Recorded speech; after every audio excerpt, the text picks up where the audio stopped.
열왕기하 22장 14절에서 20절까지 말씀으로 과정이 실제다라는 제목으로 은혜를 나눕니다. 혹시 본문 안 읽어보셨으면 잠시 끄시고 본문을 한번 읽어보신 후에 설교를 들으시기 바랍니다. 내일 지구에 종말이 오더라도 오늘 한 그루의 사과나무를 심겠다라는 말을 들어본 적이 있을 것입니다. 보통은 스피노자라는 철학자가 한 말이라고 하지만 실제로는 마틴 루터의 말이라고도 하는데 누가 했냐가 중요한 게 아니겠죠.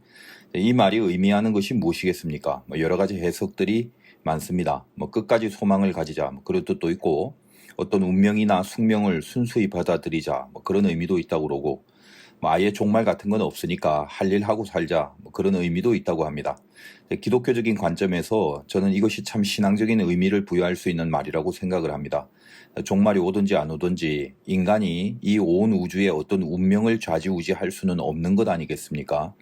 내일 정말 종말이 온다면 인간이 할 수 있는 일은 아무것도 없는 것이겠죠. 그래서 오늘 할 수 있는 일을 정성껏 최선을 다해서 하는 것이 그 인간이 할 수 있는 가장 가치 있는 일이라는 그런 의미가 될 것입니다. 조금 더 이제 신앙적으로 생각을 한다면 운명이라는 건 하나님께 달려 있는 거니까 오늘 내가 하나님 앞에서 할 수 있는 것에 최선을 다하는 것만이 내가 할 수 있는 유일한 일이다라는 그런 의미를 부여할 수 있다고 봅니다. 또 조금 비약일지도 모르겠지만 마태복음 15장 40절에 지극히 작은 자에게 한 것이 곧 내게 한 것이다라는 그 의미와도 연결시켜 볼 수 있는 내용이라고 생각합니다. 우리가 하나님을 사랑하고 하나님의 일을 하고 또 하나님의 영광을 위해서 산다는 것이 어찌 보면 참 거대하고 또 그 스케일이 넓고 깊은 차원이라고만 생각이 되지만, 인간이 하나님의 차원에서 하나님을 위해서 할 수 있는 일이 뭐가 있겠습니까? 단지 하나님을 믿고 하나님 생각하면서 그 마음을 가지고 지금 나에게 주어진 그 사소한 일상의 일들을 하나님 사랑하는 그 마음을 가지면서 해내야 한다. 그런 의미가 아닌가 그런 생각을 해봅니다. 좀 이제 어려운 사람입니다만 화이트헤드라는 학자가 있습니다. 과정 철학이라는 아주 획기적인 사상을 펼친 인물인데 그 용어들이 어렵기로 유명한 사람입니다. 자세히 다룰 수는 없고 정말 이제 간단하게 한마디만 말한다면 과정이 실제다라는 그 말을 한 사람입니다. 인간의 어떤 이성이라는 것이 이성적인 작업을 하다 보면 뭔가 끝장을 내려는 경향이 있지 않습니까? 쉽게 말하면 어떤 복잡한 과정을 겪더라도 이게 결론이 나야 뭔가 이루어냈다라는 말을 할 수 있는 그런 경향이 있습니다. 그에 대해서 인간이 결론을 낼 만한 것이 뭐가 있냐 그런 반발이기도 합니다만, 그냥 이런 식으로 말할 차원은 아니지만 우리가 공부나 연구를 하는 건 아니니까 아주 단순하게만 생각을 한번 해보자는 겁니다. 결과가 도출되기에는 세상은 너무나 복잡하고 또 인간의 생각에는 한계가 있고요.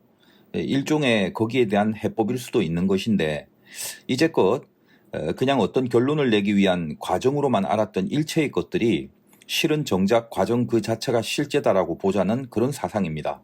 해밍웨이의 노인과 바다라는 유명한 소설은 그 결론이 어떤 거죠? 결국 고기 잡아오는 게 아니라 그 바다에서 지독한 사투를 하면서 잡은 고기를 오다가 상어들이 다 뜯어먹고 뼈만 남겨오죠. 그런데 그냥 뭘 잡아왔냐 그게 중요한 게 아니라는 말을 하는 겁니다. 화로회로 끓인 매운탕이 맛있더냐 그런 결론이 아니란 말이죠. 그냥 노인이 그 고기를 잡기 위해서 사투를 벌였던 그 모든 과정, 그것이 실제라는 말을 하려는 것입니다. 자, 이런 이야기를 이제 왜 하냐 하면 우리가 인생 살면서 잘 모르는 것들, 아니 절대 알 수 없는 것들, 이런 게 거의 대부분인데 내가 알 수 없는 것들에 대한 불안과 고민과 생각들이 너무 많다는 거죠. 사람이 뇌가 있으니까 절대 일어나지 않을 일들에 대해서 걱정하는 거야 자연스럽겠지만, 그거 걱정하다가 정작 해야 할 일들, 또 할 수 있는 그런 일들, 혹은 할 가치가 있는 그런 것들, 그런 걸 놓치면서 살 때가 얼마나 많습니까? 성경에 보면 걱정한들 키가 한 자라도 크겠느냐 그런 말이 있죠.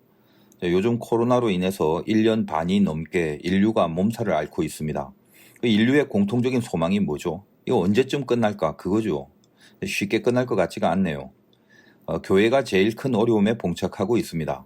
사람들은 코로나로 인해서 수많은 의견들을 제시하고 연구하고 또 예견을 하고 있지 않습니까? 그러다 보니까 말도 많고 탈도 많습니다.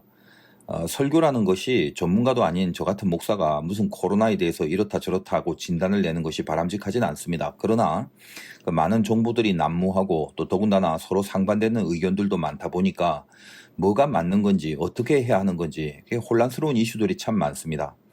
하여간 중요한 거는 이 코로나19는 변이 바이러스의 성격상 정확한 규정과 예측이 힘들 수밖에 없다는 것입니다. 뭐 백신도 나와야 하고 치료제도 나와야 하는데 백신이라는 거는 이미 우리가 지금 맞고 있는 사람들 참 많죠. 어떤 거죠? 미리 예방을 하기 위해서 우리 몸에 이 코로나를 이길 수 있는 항체를 만드는 것이고, 또 치료제는 무엇입니까? 백신과 다르죠. 이미 감염된 바이러스를 치료하는 약을 말하는 것인데, 아직은 모든 것이 완벽하지는 않는 뭐 그런 수준 아니겠습니까? 뭐 예를 들면 백신을 맞고도 감염이 되는 경우도 많고 또 치명적인 부작용이 분명히 있는 것도 사실입니다. 그러나 그 확률이 너무도 미미하기 때문에 이 전체적인 급박함으로 인해서 그냥 큰 불을 꺼야 하는 것이 중요한 시국이 되어버린 그런 형국이죠. 전체적인 호전을 위해서 백신을 빨리 맞아야 하는 것은 틀림없는데 또 그것이 완벽하게 그렇다고 해서 모든 것에서부터 안전을 주지는 않는 것도 사실입니다. 이런 걸 참 이제 애매한 상황이라고 합니다만 일단은 지금은 큰 불을 꺼야 되는 시기임에는 틀림없습니다. 하여간 이 코로나라는 것이 변이라는 그 특성 때문에 감을 못 잡는 거죠. 제 개인적인 생각에는 뭐 애초부터 제가 말씀을 많이 드렸지만 코로나가 인류에게 완전히 종식되는 그런 거는 어렵다라고 생각을 합니다. 그 바이러스를 만들었던 의도나 과정 자체가 하나님의 창조 질서를 무시하는 그런 행위에서부터 비롯됐다고 제가 애초에 말씀드린 적이 있죠. 치사율이 높지 않다는 것은 하나님의 크신 은혜라고밖에 볼 수가 없습니다. 하여간 이제 몇 년이 지나면 이 코로나는 또 일종의 다른 감기 내지는 독감의 모습으로 남아있게 될 것이고, 우리가 이제 때가 되면 매년 독감 예방 주사를 맞듯이 그렇게 같이 앞으로 가야 될 그런 질병으로 남을 것입니다. 인간이 하나님 앞에서 어떻게 살아갈 것인가에 따라서 이 바이러스의 변종이 또 어떤 형태로 드러나게 될지는 미지수입니다. 저는 하나님을 믿는 사람으로서의 그런 어떤 영적인 진단이다라고 그렇게 말씀을 드립니다. 저는 목사로서 이 코로나에 대한 연구를 뭐 제 수준에서 나름대로 많이 할 수밖에 없습니다. 의학적인 전문가도 아니지만 뭐 그냥 일반적인 이론들 공부하기도 하고 또 목회자로서는 영적인 차원에서 해석을 해야 하는 일도 분명히 필요합니다.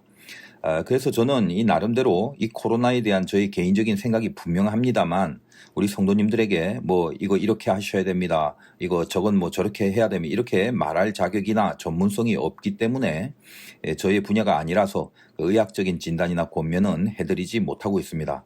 자, 그러나 틀림없는 사실은 가장 중요한 거는 면역이라는 점은 분명합니다. 여러분 스스로가 제일 중요한 게 이 몸의 면역성이 강해져야 된다는 거예요. 어떤 변종이 있더라도 몸에서 이겨낼 수 있는 면역력이 제일 중요한 것입니다. 그러니까 뭐 기본적인 거죠. 평소에 가장 기본적인 건강관리 잘해야 되고 또 비타민C를 비롯해서 사람 몸의 면역을 높여주는 그런 비타민이나 영양을 또 섭취하시고 또 운동도 하셔야 되고 등등. 하여간 제일 중요한 것이 면역력이라는 사실만큼은 분명한 것임을 말씀드릴 수 있습니다. 코로나에 대해서 혹은 뭐 백신에 대해서 뭐가 맞냐 틀리냐라는 뭐 이런 의견들이 많은데 그런 것도 실은 100만 분의 1 그 정도의 생겨질 문제 이걸 두고 다투는 꼴이 되는 것이기 때문에 지금으로서는 뭐가 맞냐 틀리냐 뭐 그런 거는 별로 이렇게 따질 필요도 의미도 없는 것이라고 봅니다. 하여간 우리 화도교회 성도님들이 지금 다시 이제 진대면으로 예배를 드려야 되는 시국인데 잊지 않으셨죠? 이제 우리는 비대면이라고 하지 않고 진대면, 찐대면 이렇게 말하기로 했습니다. 자, 이 모든 것을 하나님이 다 아십니다. 그리고 하나님은 여전히 지금도 우리와 함께 하시고 이 산이나 저 산에서 그렇게 국한된 곳에서만 예배를 받으시는 분이 아니라 영과 진리로 드려지는 모든 예배를 언제나 어디서나 흠양하신다는 것을 절대로 잊지 마시길 바랍니다. 오늘도 가정에서 가족들이 함께 모여서 찬송도 부르고 또 지금 말씀을 듣고 있지 않습니까? 또 혹은 형평상 뭐 혼자서 혹은 지인들끼리 뭐 예배당이 아닌 그런 곳에서 이 말씀을 듣고 계신 경우도 있을 겁니다. 지금 거기가 주님이 함께 하시는 성전입니다. 지금 이 말씀을 듣는 중에 성령의 임재가 있을 것이고 치료와 회복이 또 그리고 깨달음과 해법이 생겨질 것입니다.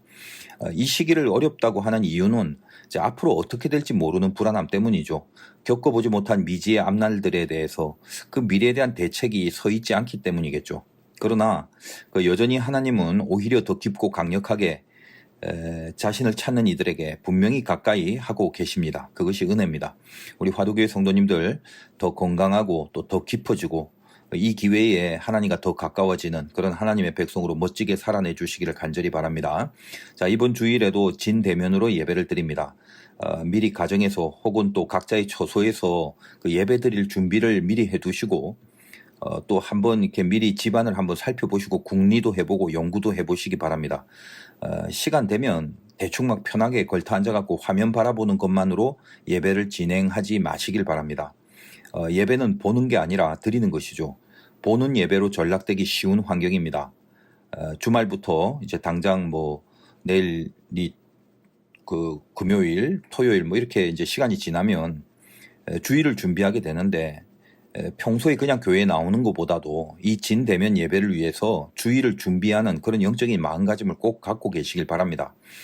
특별히 이제 어린 자녀를 두고 계신 젊은 부모님들은 좀 귀찮고 또 번거롭고 또 짜증나기도 해도 그래도 교회가 관리하는 그런 어떤 연락이나 체크에 그 반응도 좀 잘해 주시기 바라고, 또 예배 체크를 받기가 너무 피곤하시면 자발적으로 알아서 관계자들에게 먼저 보고해 주시면은 마음도 편하고 또 더 간단해질 것 같습니다. 지금 사실 전쟁입니다. 정신 전쟁이죠.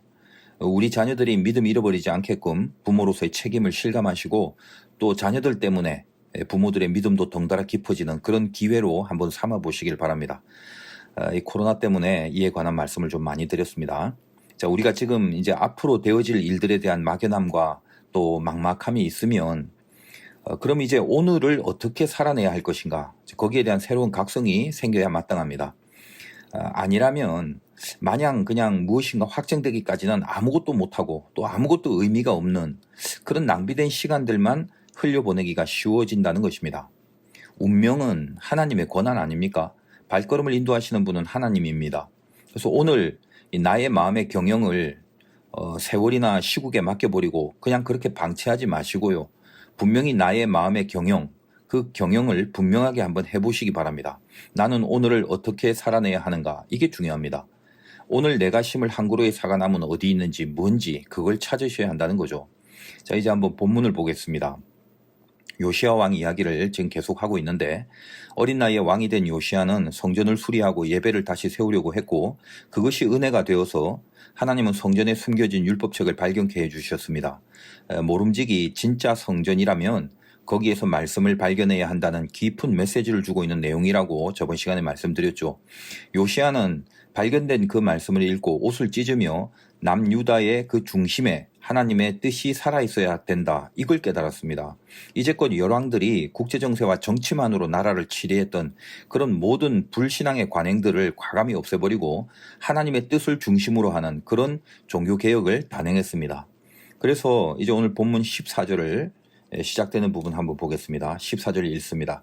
이에 제사장 힐기야와 또 아히감과 악볼과 사반과 아시아가 여선지자 홀다에게로 나가니 그는 하라스의 손자 디가의 아들로서 예복을 주관하는 살룸의 아내라. 예루살렘 둘째 구역에 거주하였더라. 그들이 그와 더불어 말하매. 뭐 이렇게 길게 설명이 되어 있습니다. 그러니까 하나님의 뜻이 무엇인지를 묻기 위해서 요시야 왕이 이제 사람들을 보내는데, 이제 그들이 여선지자 훌다에게 가서 하나님의 뜻이 뭔지를 물어보게 됩니다. 이 성경에는 여자 선지자가 드문데 여기 훌다는 여자 선지자라고 되어 있습니다. 뭐 당대에는 스바냐라든지 혹은 예레미야 같은 아주 유명하고 큰 선지자들도 많았는데 근데 별로 유명하지 않은, 그것도 이제 여자 선지자, 그 당시에 여자 선지자는 절대로 그 유명하지가 않죠. 그러나 하나님의 뜻을 구하는 그 모습, 여 선지자에게 가서 하나님의 뜻을 구한다. 더군다나 왕의 신하들이, 참 특이합니다.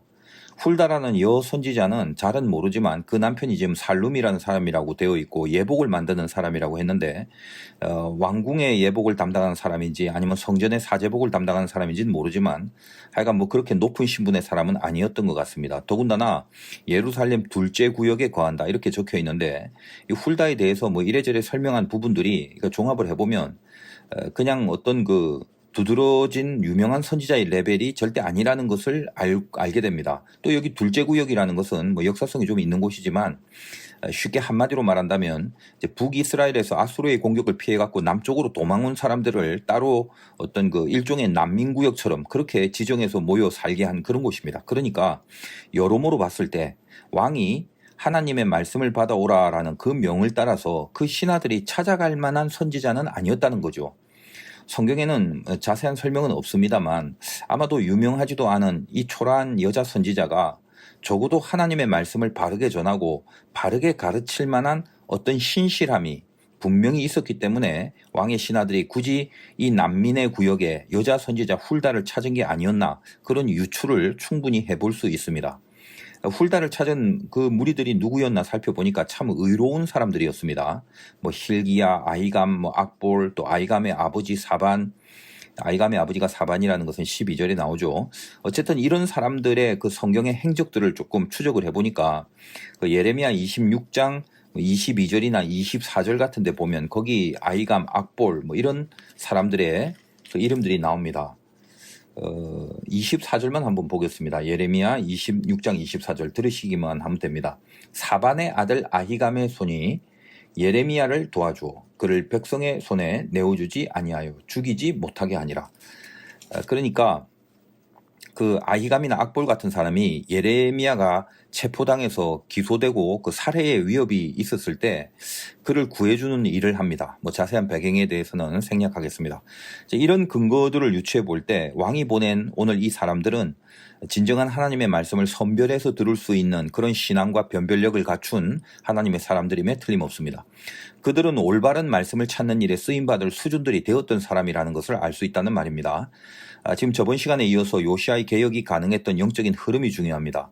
자, 처음에 은혜가 있는 예배를 추구했죠. 이것이 이제 성전 수리를 통해서 우리가 이제 얻을 수 있는 교훈입니다. 그 다음에 성경을 추구했단 말이죠. 하나님의 말씀.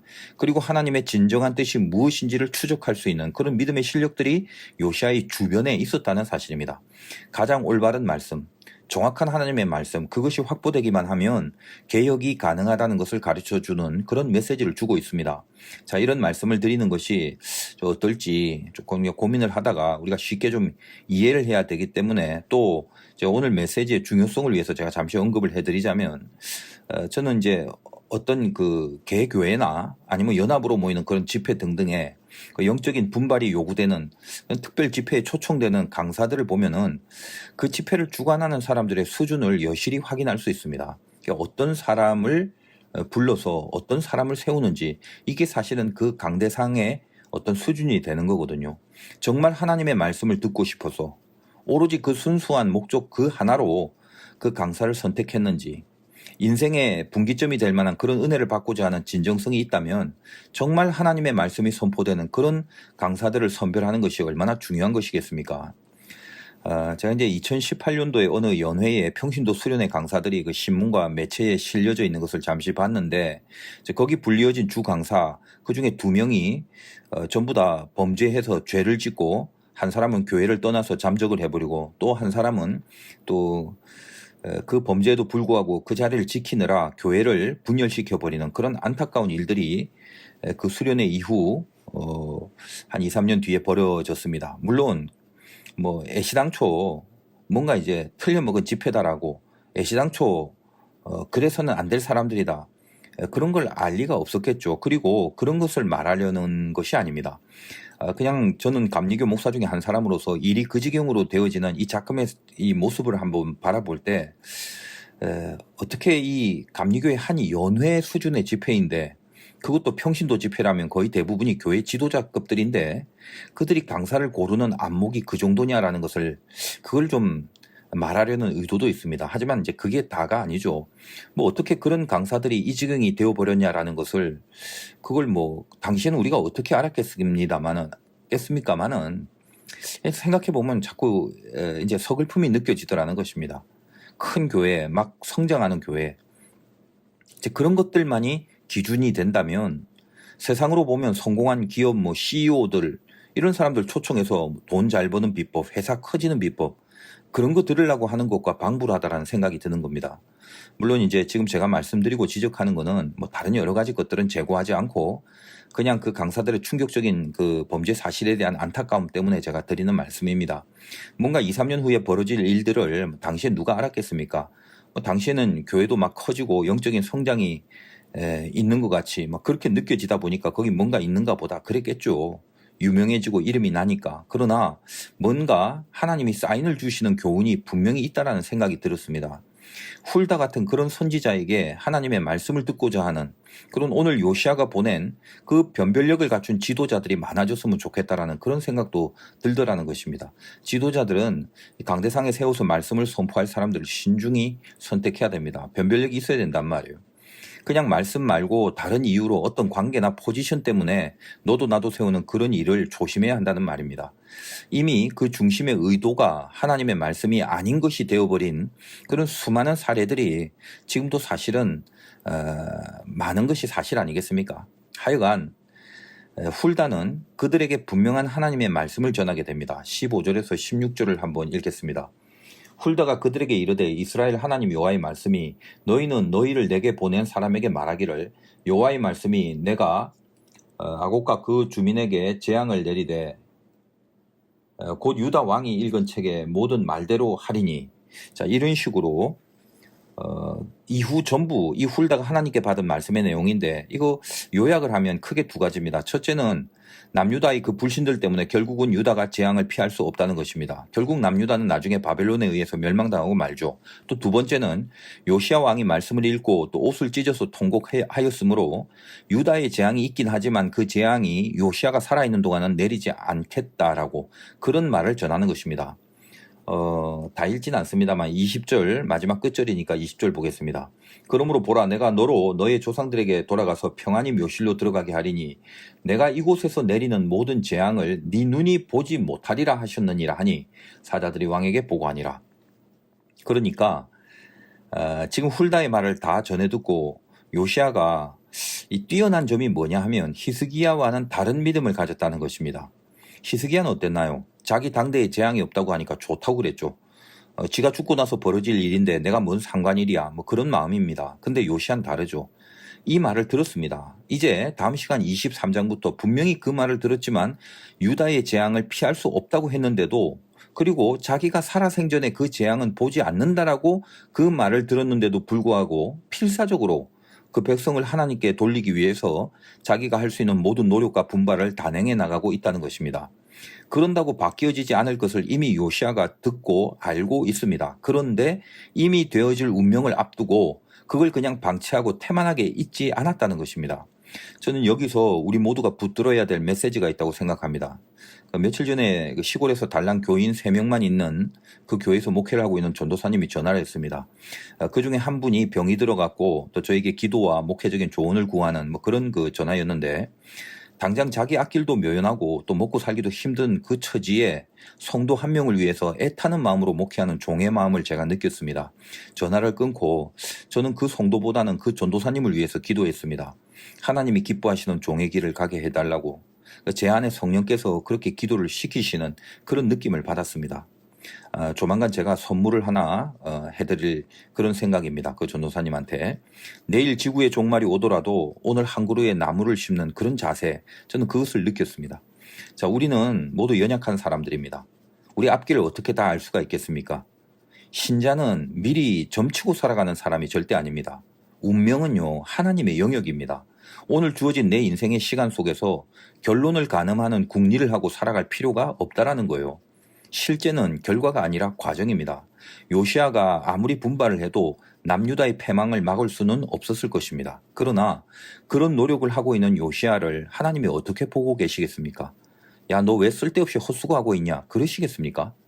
아마 오히려 더 큰 감동으로 요시야를 기뻐하며 바라보고 계시지 않았겠습니까? 믿음이 없거나 하나님을 잊어버리면요. 나의 오늘이라는 건 내가 판단하고 내가 계획을 한 그 내일을 위해서만 그 의미를 가지게 되는 그런 오늘만 있을 뿐입니다. 그렇다면 나의 오늘은 늘 허망할 뿐이죠. 그 어떤 의미도 붙들 수 없는 그런 무의미한 오늘이라고 그렇게 여겨질 뿐입니다. 그러나 우리는 하나님을 믿습니다. 그분에게 모든 소망이 있는 것입니다. 우리는요, 내일이 소망이 아니라 하나님이 소망입니다. 그래서 주어진 오늘이 그리고 해야 할 일상의 사소한 모든 것들이 모조리 가치로운 것들 뿐입니다. 되느냐 안 되느냐 그걸 생각하지 말기 바랍니다. 하나님 편에 서 있느냐 세상 편에 서 있느냐 그것만이 있을 뿐입니다. 여러분의 사과나무를 오늘 심는 그 일에 실패하지 마시길 바랍니다. 내일은 하나님이 여시는 겁니다. 우리는 내일을 진단하고 기뻐하고 안심하며 살도록 그렇게 부름받지 않았습니다. 오늘 하나님이 원하시는 것에 최선을 다하는 그 과정을 겪어내시기 바랍니다. 오늘의 과정에 우리의 기쁨과 소망과 안심과 노력과 가치가 달려있는 겁니다. 과정이 실제라는 진리 절대 잊어버리지 마시기 바라고 승리하시기를 주님의 이름으로 축원드립니다. 잠깐 기도하겠습니다. 주님, 오늘도 우리가 말씀을 듣고 기도할 수 있도록 생명과 건강을 주셔서 감사합니다. 코로나가 종식되기를 간절히 기도합니다. 그러나 하나님의 뜻이 있음을 알기에 오늘 이 어려운 상황 속에서도 분명히 하나님이 원하시는 것, 기뻐하시는 것이 있음을 믿습니다. 결과가 묘연할 수 있어도 그것을 기준으로 오늘과 지금을 진단하지 않게 하여 주시옵소서. 하나님이 평가하시는 나의 인생이 오늘도 분명히 있음을 믿습니다. 과정이 실제일 뿐입니다. 결과가 실제가 아닙니다. 결과는 늘 하나님의 영역임을 믿습니다. 하나님이 결과이기에 소망이 있고 또 든든함이 있음을 감사드립니다.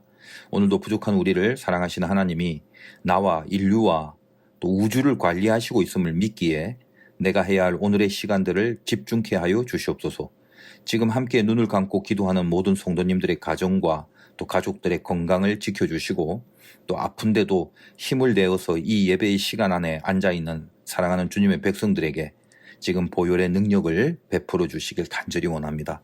아픈 질병이 낫게 하여 주시고 마음의 은혜가 임할 수 있도록 그 역사가 나타나기를 간절히 바랍니다. 우리들의 몸과 마음을 치유하시고 회복시켜 주시옵소서. 우리의 믿음이 강력해질 수 있도록 붙들어 주시길 바라며 예수님의 귀하신 이름으로 기도드리옵나이다. 아멘. 우리 각자의 형편과 처지에 맞게 기도하시고 마무리하시기 바랍니다.